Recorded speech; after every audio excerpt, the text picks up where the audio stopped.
Another edition of Solved. I want to make another quick video. 2014 Toyota Avalon. I didn't see any of these on YouTube. We're doing the carbon canister, which if you're starting from the back, it's right between the wheels, right up in there. And to do that, you have to drop the exhaust. You have two 14 millimeters here, two 14 millimeters here.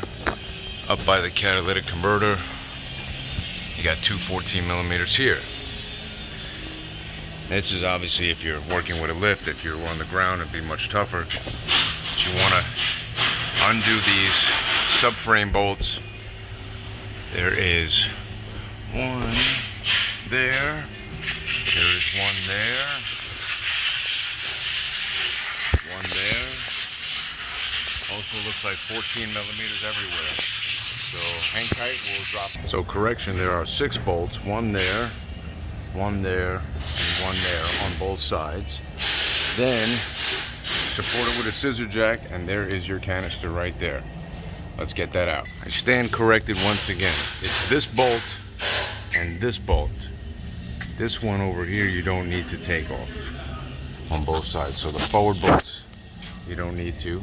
And then you just got full access there. You remove the clips and all connection points. And you have a 10 millimeter holding it right there. Let's see, you got 10 millimeter right up here.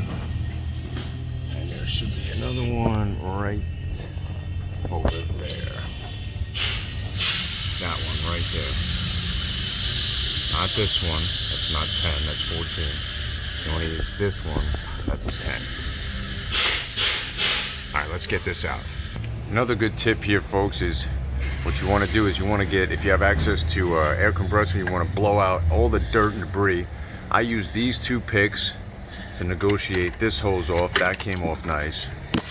Then you have this pigtail right here, which again I used the clips. You see all that dust and dirt coming out. That was a real pain to get that out. Then you have this one right here, which is on the far end, or the forward end I should say. And then there's also, you can't see right now, there's that hose right there, which will go over the new one, and you'll see where everything goes. And don't forget this clip right here, very, very important. Do not lose that clip. The way you get this clip out of the hose that's more forward is I picked it here, and then I put a pick right here, and together I removed them. You also want to be very careful with these hoses because depending on how much mileage and what year it is, they could be very brittle and break. So there's the hose, which has a simple clamp, which I'll show you. There's the one there, the pigtail there, and the other one. So again, on a scissor jack, you just lower it down, give it a little tug, and there you go. There's your canister. Out with the old and in with the new. This is a dormant part number 911439. And I just want to give you a quick shot. So there's the forward hose clamp. There's the one with the clamp. You just adjust that with your finger. There's your pigtail.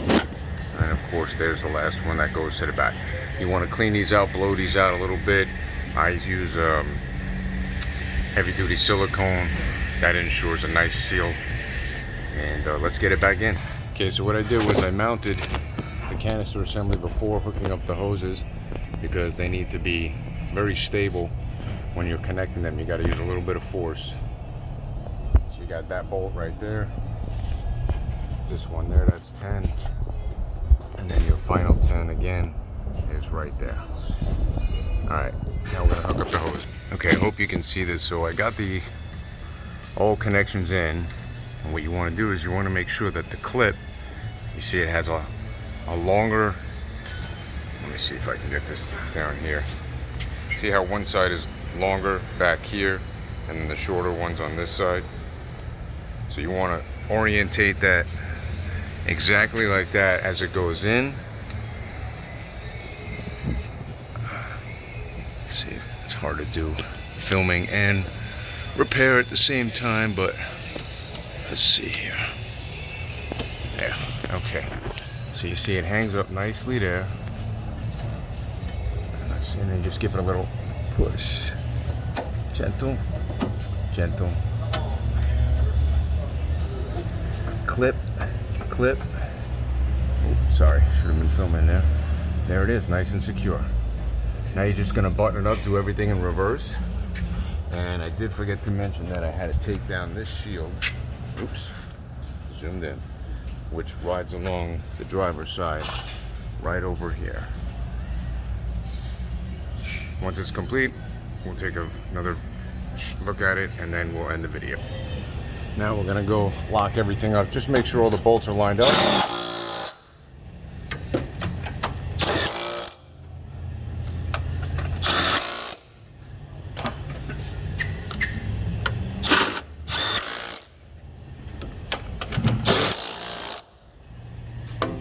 All 14 millimeters. Now we gotta hook up the exhaust. 14 millimeters. These 14s.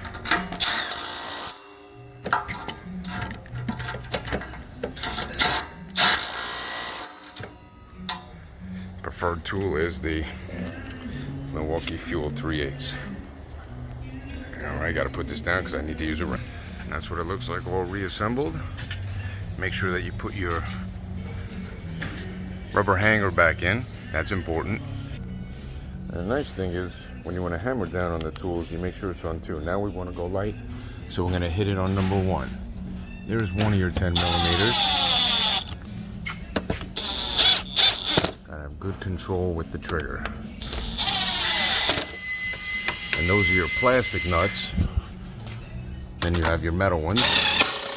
There. There, and then you have 2 of these push pins which go right. Here's one, and there is the number 2, and then you're done. So that's what it looks like, completely assembled. So again, on this assembly, which I already took this down, you have your 10 millimeter there, 10 millimeter there, that's a bolt. Then you have 3 plastic. This one actually stays with the plastic cover. It's got a lock ring inside. Then you have this one and this one that comes apart. Hope this video helped you. Hope you enjoyed watching it. If you liked it, subscribe, share, make comments, ask questions.